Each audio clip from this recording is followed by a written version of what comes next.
Hello বন্ধুরা, তোমরা কেমন আছো?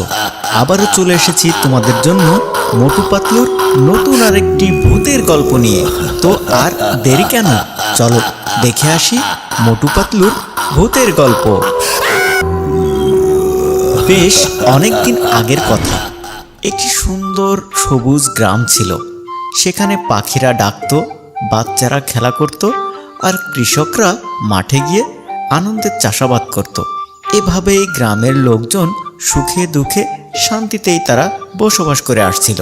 আর সেই গ্রামে বাস করত মোটু আর পাতলু নামের দুই বন্ধু।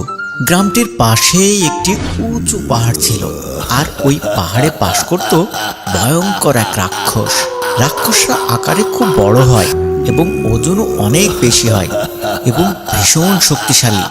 তারা রাক্ষসপুরীতেই বসবাস করে, কিন্তু এই রাক্ষসের কোনো একটা অপরাধের কারণে তাদের রাক্ষসপুরী থেকে বের করে দেয়া হয় এবং পৃথিবীর এই পাহাড়ি অঞ্চলে তাকে নির্বাসন দেওয়া হয়। তখন থেকেই সে বনের বিভিন্ন পশু পাখি খেয়ে জীবন ধারণ করে আসছিল। কিন্তু সে তো মানুষ খেকো রাক্ষস। মানুষের মাংস না খেলে কি আর হয়? মানুষের মাংসর যে স্বাদই আলাদা। তাই রাক্ষস প্রতি বছর পাহাড় থেকে নেমে আসে গ্রামের ভেতরে, আর গ্রাম থেকে মানুষ ধরে নিয়ে যেয়ে সে গিলে খেয়ে ফেলে।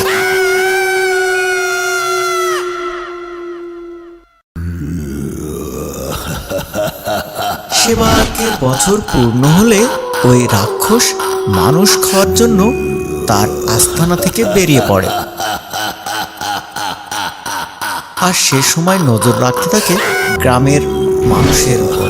মানুষকে যখনই সে এক পাবে তখনই সে ধরে তার আস্তানায় নিয়ে গিলে খাবে। এভাবেই সে দিনের পর দিন নজর রেখে চলেছিল। এদিকে মোটু আর পাতলু ঘরে শুয়ে তারা দুজন গল্প করছিল। ঠিক সে সময় পাতলু বলল,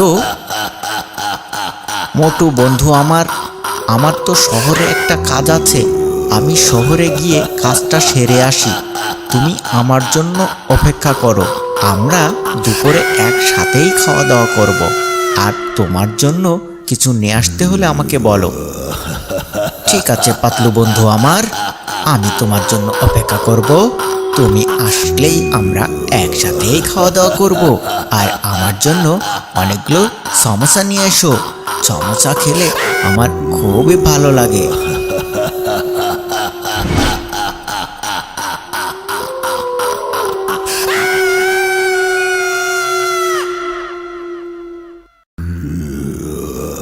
একথা বলে পাতলু শহরের উদ্দেশ্যে রওনা দিল এবং সে পথ ধরে হাঁটতে থাকে। আর তখন ওই গ্রামে উৎ পেতে থাকা ওই রাক্ষস তার পিছু নেয়।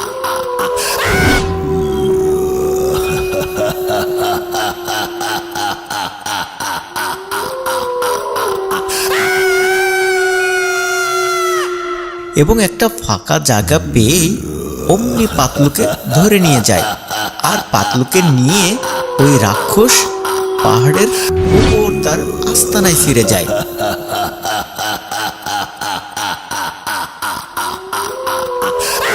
এদিকে মোটু দুপুর গড়িয়ে যখন বিকাল, কিন্তু তার বন্ধু না আসার কারণে সে খুবই চিন্তিত হয়ে পড়ে এবং সে তার বন্ধু পাতলুকে খুঁজতে বের হয় এবং খুঁজতে খুঁজতে কোথাও না পেয়ে সবার কাছে জিজ্ঞাসা করে। তখন গ্রামের একজন মোটুকে বলে,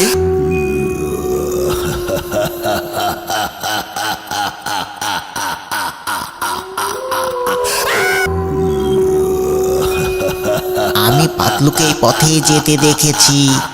তারপর ওই ভয়ঙ্কর রাক্ষসটাও তারপর এখান থেকে যেতে দেখেছি।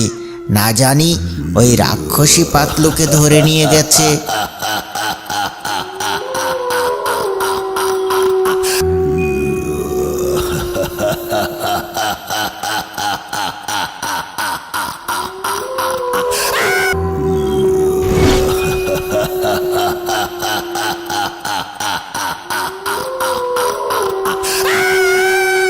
একথা শোনার পর মোটু চিন্তায় পড়ে যায়। তার একমাত্র বন্ধু কোথায় গেল, সে কোথায় খুঁজবে। সে বিচলিত হয়ে পড়ে এবং খুঁজতে বের হয়। খুঁজতে খুঁজতে সে পাহাড়ের উপরে ওই রাক্ষসের আস্তানার সামনে গিয়ে হাজির হয়।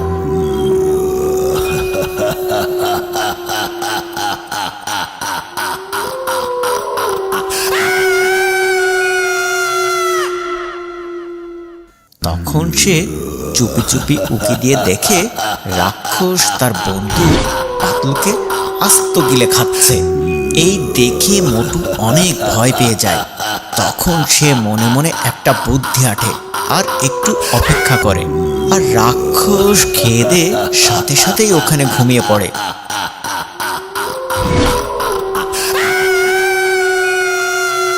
আর রাক্ষসরা একবার ঘুমালে কোনো কিছুই টের পায় না। এই দেখে মোটু খুব দ্রুত সেখানে আসে, আর এসেই রাক্ষসের পেটটা টুস করে কেটে দেয়। আর কেটে দেওয়ার সাথে সাথেই পাতলু ধপাস করে বেরিয়ে পড়ে। আর মোটু তখন পাশে থাকা অনেকগুলো পাথর ওই রাক্ষসের পেটের মধ্যে ঢুকিয়ে দেয়, আর শেষে তার পেটটা সেলাই করে দেয়।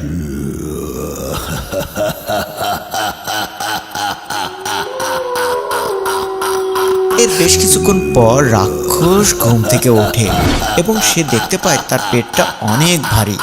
তখন তার খুবই পানির পিপাসা লাগে, তাই সে পানি খাওয়ার জন্য তাড়াতাড়ি আস্তানা থেকে বেরিয়ে নদীর দিকে যেতে থাকে।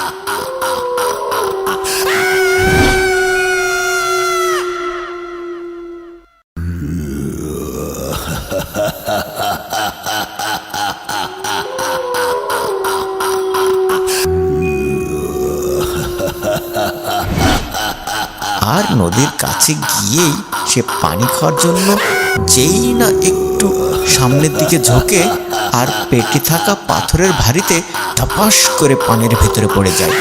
পাথরের ভারীর কারণে সে পানির তলায় ডুবে মারা যায়। আর এই দৃশ্য মোটু আর পাতলু দূর থেকে আড়ালে দাঁড়িয়ে দেখতে থাকে।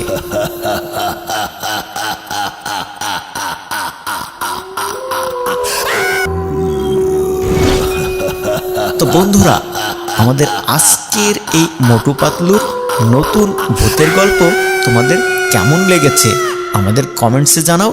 আর যদি তোমরা আমাদের চ্যানেলে নতুন হয়ে থাকো তাহলে এখনই সাবস্ক্রাইব করে রাখো, কারণ এরকম অনেক সুন্দর সুন্দর গল্প নিয়ে খুব দ্রুতই তোমাদের সামনে আসছি।